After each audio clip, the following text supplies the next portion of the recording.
When Juan Carlos Sanchez was woken by an 8.1 magnitude earthquake on Thursday night, he only had time to bundle his children out of the door before the walls caved in. As the sun came up, he saw the full extent of the damage in his hometown of Cabeza de Toro. Todas están cuarteadas. It was worse than a bomb.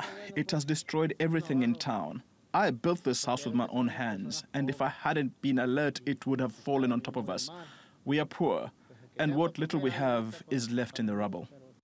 Yet Juan Carlos's problems haven't yet come to an end. The ground in Chiapas state continues to tremble with aftershocks at regular intervals. There are fears another quake could cause a tsunami that would engulf what is left of his home.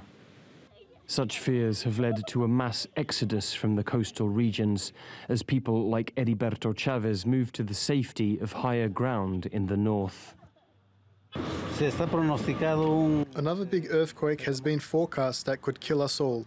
We are moving away from here until we know it's safe to return. It's heartbreaking to leave everything behind, but it's the only option. Following the worst earthquake to hit Mexico in a century, authorities are working on a speedy return to normality, but say it will be a difficult process. The psychological effects of this shock must not be underestimated.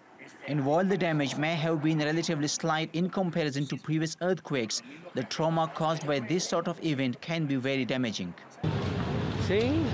It was horrible. We ran outside into the street and were crying and hugging one another. I've experienced many earthquakes, but nothing like this. I thought it was the end of the world. It felt like the apocalypse.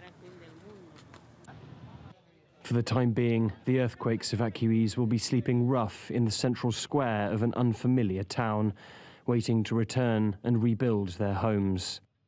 Yet not everyone has taken the government's advice to avoid the possibility of a second quake. It's scary, but my husband says that if it's going to kill us, then there is nothing we can do. We are from here and we have nowhere else to go. We have decided to wait and see what happens. As thousands are left displaced and homeless across the country's southern coast, Mexico's natural disaster infrastructure will be pushed to its limit. And just as the hurricane season gears up to batter the other side of the country, the strongest earthquake in modern history may just be the beginning of a very difficult end to 2017. Alasdair Baverstock, TRT World, Chiapas.